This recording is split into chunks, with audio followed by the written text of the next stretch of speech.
Hi hello எல்லாருக்கும் வணக்கம். இன்றைக்கி நம்ம சேனலில் குவிக் சண்டே பிரேக்ஃபாஸ்ட் ரெசிப்பியில் ரவை தோசை ஹோட்டல் ஸ்டைலில் எப்படி பண்ணுறதுன்னு பார்க்க போகிறோம். இது ரொம்ப கிறிஸ்பியாக ஹோட்டலில் இருக்க மாதிரியே வரும். அதுவும் ரொம்ப சிம்பிளாக ரெண்டு ஐட்டம் இருந்தால் போதும். நான் என்ன பண்ணணும்னு இப்போ சொல்கிறேன். நீங்கள் அதையே ஃபாலோ பண்ணி பார்த்துட்டு எனக்கு கமெண்ட்டில் எப்படி வந்ததுன்னு சொல்லுங்கள். இப்போ இதுக்கு தேவையான பொருள் ஒரு 200 கிராம்ஸ் கோதுமை மாவு, 50 கிராம் ரவை. இது மட்டும்தான். நான் மைதா, அரிசி மாவு, மைதா மாவு எதுவுமே சேர்க்க மாட்டேன். இந்த ரெண்டு பொருள் போதும். இதை ஒரு பாத்திரத்தில் போட்டு ஒரு 3/4 டீஸ்பூன் உப்பு போட்டு நல்லா தண்ணியாக கரைச்சிக்கோங்க. அதுக்கப்புறம் 2 பச்சை மிளகாயை நல்லா பொடியாக நறுக்கி போட்டுக்கோங்க. அப்புறம் கொஞ்சம் கொத்தமல்லி, ஒரு கொத்து கருவேப்பிலையை அதையும் பொடியாக நறுக்கி போட்டுக்கோங்க. அப்புறம் ஒரு மீடியம் சைஸ் பெரிய வெங்காயத்தை அதையும் பொடியாக நறுக்கி போட்டுட்டு நல்லா கலந்து விட்டுட்டு ஒரு தட்டு போட்டு ஒரு 15லேருந்து 20 நிமிஷம் அப்படியே ஊற விட்டுருங்க.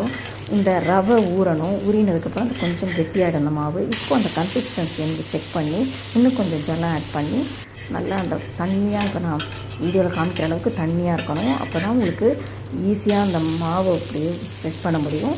அப்புறம் உங்களுக்கு கிறிஸ்பியாகவும் வரும். அதனால் இப்போது ஒரு இதே கன்சிஸ்டன்சியில் நீங்கள் ரெடி பண்ணிக்கோங்க மாவை.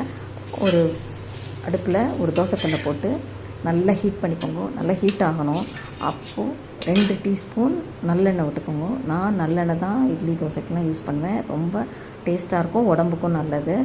அதுக்கப்புறம் இந்த மாவை பொறுமையாக ஒரு கரண்டிலேயே கிண்ணத்துலேயே எடுத்து அப்படியே பரவலாக வெளி ஓரத்தில் அந்த கல்லோட ஓரத்துலேருந்து விட்டுன்னு வரணும். நடுவில் விடக்கூடாது. ஓரத்துலேருந்து விட்டுன்னு வந்து நடுவில் முடிக்கணும். அது கொஞ்சம் கேப் அங்கங்கே கொடுத்து விட்டால் தான் உங்களுக்கு வந்து கிறிஸ்பியாக வரும். அந்த இடத்துலலாம் நீங்கள் கொஞ்சம் நிறைய எண்ணெய் விடணும். எண்ணெய் இதுக்கு செலவு தான் ஆகும். நம்ம அப்போ தான் கிறிஸ்பியாக வரும், சாப்பிட டேஸ்ட்டாக இருக்கும். அதனால் நல்லா இப்போ நான் காமிக்கிற மாதிரி இந்த மாதிரி பரவலாக விடுங்கோ.